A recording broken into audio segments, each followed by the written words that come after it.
Hi guys! So today I'm doing my first tag on this channel and I'm excited to do it because it combines two things that I really love, art and books. I'm doing the art movement tag, which was originally created by, I can't remember her name, but the channel is Between Life and Lines. I really enjoy her channel because she has a lot of art that is incorporated into her videos along with reading. And as a student of art history, I love art and love talking about art, and I love art in books, so it's all, I like her channel. Anyway, I think I should start by saying that this tag, you basically extracts several of the most popular art movements and then gives a prompt and asks you to provide a book that you think fits that prompt. If you're unfamiliar with any of these art movements or like what they're about, rather than get into it here on my channel, I think I'll refer you to the original tag because she does a pretty good little explanation of what the essence of these art movements are about. So I'll not repeat. The first movement is Baroque, and the prompt is to name an extravagant booked character or character who lives an extravagant life. And I chose a book which I actually just finished this morning, so I'm looking forward to creating a review for this, and you can look forward to it too, if you like. That is A Gentleman in Moscow by Amor. I really enjoyed this book, just for starters, and I'm not going to get too into it because I am planning to make a review, but this book, oh gosh, this is a good book. This book is about the main character, Count Alexander Rostov, who is put under house arrest by a Bolshevik tribunal right at the beginning of the book. But he's put under house arrest at his current residence, which is actually the Metropole Hotel in the middle of Moscow. No, Gito.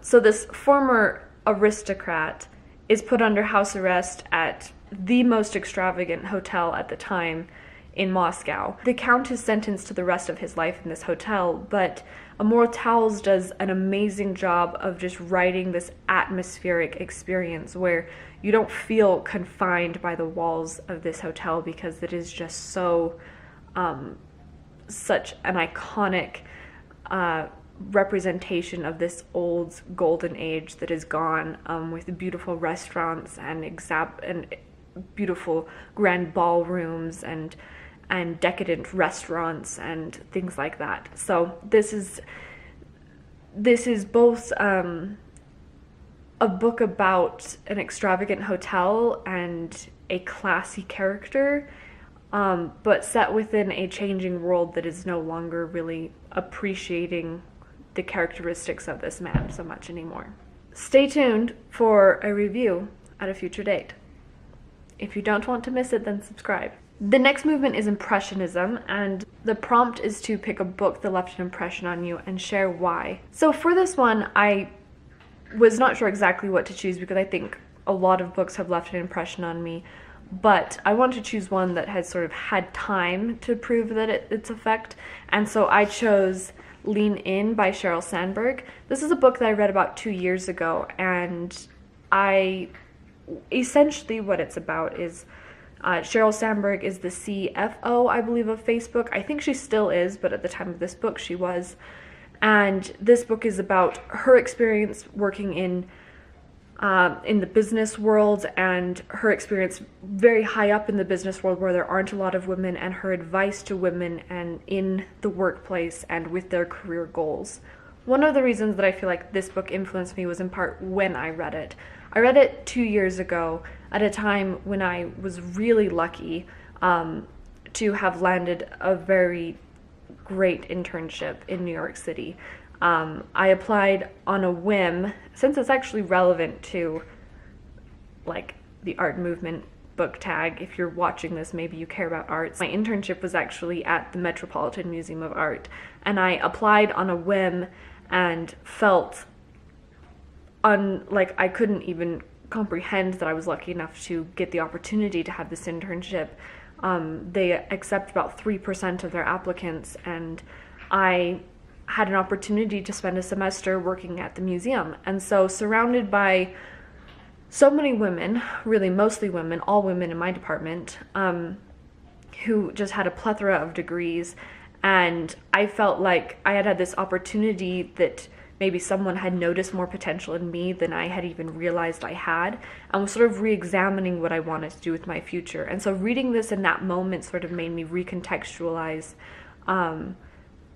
one of the things that she talks about in this book, which is the idea that women especially sometimes have a difficult time balancing their personal and career life goals. The impression that I got from this book, or what she communicates in this book, is that those don't need to be competing factors, and that actually leaning into and developing your skills in your career field make you more of higher demand and give you more negotiating power to create a better life and work balance later in your life when you want to prioritize your life goals over your career goals. So I don't know if that comes across concisely, but I was sort of in an experience that was sort of giving me this paradigm shift to begin with, and then I read this book that helped me know what to do with sort of all these things that I was observing. Anyway, yeah, I really liked this book and I would really recommend it to anyone. The third movement is expressionism, and the prompt is to share a book with a very personal and specific, possibly unique outlook on the world. The book I chose for this is Into That Darkness, an examination of consciousness by Getta Sereny. The author of this book is a journalist, and this is what she compiled about the life of Franz Dongel after having interviews with him in a Polish prison. Franz Dongel was the commandant of an extermination camp called Treblinka during World War II, and after World War II he escaped to Brazil with his family and was later captured and then tried in Poland, and these interviews, like I said, happened when he was in prison in Poland just before he died. What is interesting about this book is that Getta Sereny is explicitly not interested in him regurgitating his testimony on in defense of his actions during the war that he gave in court, but instead asks him to tell her about his childhood and about his family relationships with his parents and with his wife and his friends, and how his career brought him to be part of the SS, and then his involvement in the eugenics program, and how all of that escalated into being the commandant of an extermination camp and involved in and responsible for the death of millions of people. Getta Sereny is wanting to look at this objectively rather than emotionally, and really understand how anyone can rationalize their actions. And it is very interesting to read this book because he does in fact rationalize a lot of his actions as just following orders. And at other times, you can tell he does feel guilty for certain things, but not other things. And there doesn't seem to be a really good reason for that, or one that we, from our perspective, can relate to. So it was a very interesting examination of the psychology of this man and his perspective on his involvement in World War II. It's a really interesting read. I also plan to do a full review of this book in the future. It's one that I read a little bit ago, but I think I would still really like to do a review for this channel. So if you're interested, then if I've done that, I'll link it down below. The next movement is surrealism, and the prompt is to pick a book that puts a spin on the reality of our living, or a sci-fi book you would recommend. For this prompt, I picked Go Set a Watchman by Harper Lee, who also wrote To Kill a Mockingbird. There are a lot of people that love and hate this book. I personally did enjoy it, but why I picked it for this prompt is because, well, really sort of the essence of the reason that I like the book, which is that our main character, who is Scout from To Kill a Mockingbird — this might not make a lot of sense if you haven't read To Kill a Mockingbird, but this book sort of follows up, and it takes place several years after To Kill a Mockingbird. Scout is, I think, like 6 or 7 in To Kill a Mockingbird, and then this takes place when she's in her 20s, and she comes back to her hometown where all of the events in To Kill a Mockingbird took place. And in going home, she begins to observe from the people around her and the city that she's in, that a lot of things have changed. And while she has gone away and her mind and her perspective have grown while she's been in New York City, and she now struggles to really relate to this childhood home of hers. And as well, she comes to recognize that some of the people or ideologies or just aspects of her childhood, that they were somewhat romanticized because she was a child and because she had no other perspective, and that coming back as an adult, she has to confront the fact that she's maybe uncomfortable with some of those things. Like I said, some people love this book, some people hate it, or a lot of people hate this book, actually, I think, but I really enjoyed reading about sort of this coming of age, maturing of your mind, and I think that one of the difficult parts of that is just facing disillusionment, and that definitely happens for Scout. The next movement is pointillism, and the prompt is to choose a book where different narratives make the bigger picture.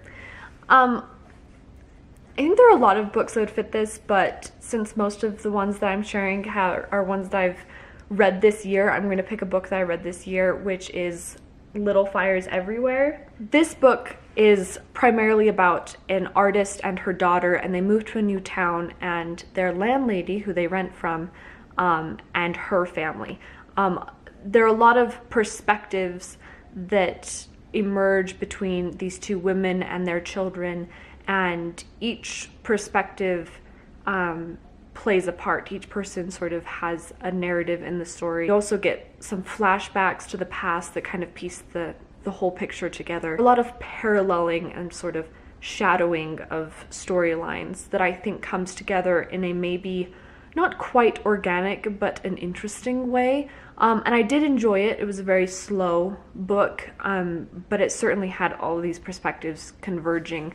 On a side note, I think that is relevant to this tag, that artist that is one of the main characters is a photographer, and the writing about her work is just really beautiful. I don't know if it was based on any real photography or real art that the author was observing, but I wanted to see it in real life because it was just really beautiful to read about.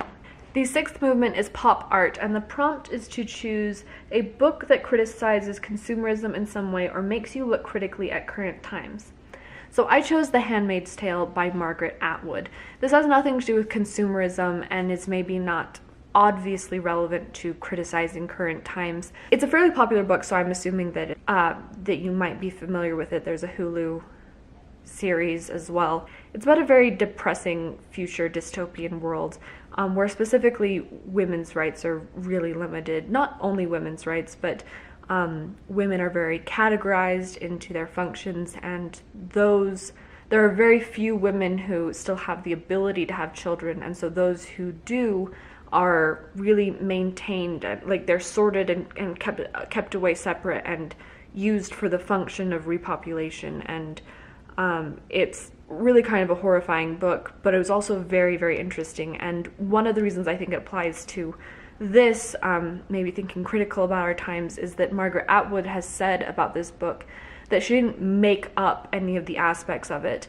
She combined them into one society, but really each of all the elements that are found in the book that are used to create this horrific dystopian society are all extracted from real societies and cultures and our history on this world. So I found that really interesting, and sort of one of the parallels that is taken, at least with women's rights, is that how slowly small things can get taken away until it's easy to really exploit one group of people. The seventh movement is Dadaism, and the prompt is to choose a weird book or a book that puts a spin on the novel format. The book I chose for this is No One Belongs Here More Than You by Miranda July. This is a collection of short stories, and Miranda July's style is very weird and different. Throughout these stories, she's taking sort of the outcasts and the undesirables of society, and then examining our human need for acceptance and embraced and loved, as well as some of our behaviors that are very self-destructive. The reason I think this fits Dadaism, that Dada art was all about challenging what the definition of art is. The idea was that maybe we've stuck to one idea of what proper art is for too long, and we need to challenge that. And I think that Miranda July, who is herself a performance artist, is really maybe challenging the ideas of what we find socially acceptable. The definitions of our social norms are maybe too restrictive, and she wants to sort of shed light on the human side of people that we maybe put outside of that. Yeah, this is an interesting book, and I did like it, but it's also, full warning, it's really weird. I recently did a wrap-up of this because I read this not too long ago, and I mentioned there, and I think it's relevant here, that she has some on YouTube, some of her performance art, and if you're interested in her style, I think you should check that out. I'll link it down below if you're interested. So the 8th and final movement, which is good because I think this is getting too long, is performance art, and the prompt is to choose a book that you would think would make a great movie or your favorite play. So since I just finished it, A Gentleman in Moscow is on my mind, but I do know that that has been opted for a movie, so I'm happy for that. I also, and I cannot remember, I think maybe Ali Carter maybe was the author, but Heist Society. I read this as a teenager and I have not read it since, so I don't know if it's even like a book that I would still like. But it was about a girl that was practically very young, or like a teenager, but was part of a family that would do art heists all the time, and they would steal art, and I just remember really liking it, and I would love to see more like action movies, but about like stealing art. I know that there are a lot of those, but I just like them, so I want more of them. Then the bonus question number 1 is to share a fiction book that discusses or features art in some way, and I chose Piecing Me Together. I can't remember the author at the minute, but this is about a girl who lives in Seattle, I think, and she is a black girl but she's gotten a scholarship to a very wealthy school where she is, which is predominantly white, and she's feels very excluded both racially and culturally from the rest of the school. As one of sort of the coping mechanisms, the main character does a lot of art and collages. The way that the art was described was really beautiful and really relatable, and I just really liked the role that art played in this story. I thought it was really well done, and I did really like it. The second bonus question is nearly impossible to answer, and that is, who's your favorite artist and what's your favorite painting? I don't know that I could give a good answer for this. I don't know that it's my favorite of all times, but one that I would really like to see, and that I do think is just a great piece of art, is Las Meninas by Diego Velázquez. I think that it's one of the most intelligent works of visual communication in the history of the world. It's really endlessly intellectually stimulating and engaging on so many levels, but of course there are so many artworks that could fit into that category as well. But I don't know, I think it's just a really fantastic piece of artwork. So I'm running out of light, so I'm just going to leave it at that, but maybe at a future date I will share more about some of the art that I like. As someone that studied art history, I would really like to incorporate art into my channel, both in the books that I read as well as in other ways as well. So hopefully this is not the last that you hear of me speaking about art. But there you go. So thank you so much for Between Life and Lines for creating this tag. I'm really intimidated by tagging people in this because I'm just such a small booktuber that it just seems like it'd be annoying to for other people to get tagged by me. But if I do tag people, I will link them down below. And so thank you for watching. And if you have created this tag, or if you want to, then just go right ahead, and please link your video down below in the comments so that I can go and check it out. Thank you so much for watching this video, and I hope you have a great day. Bye.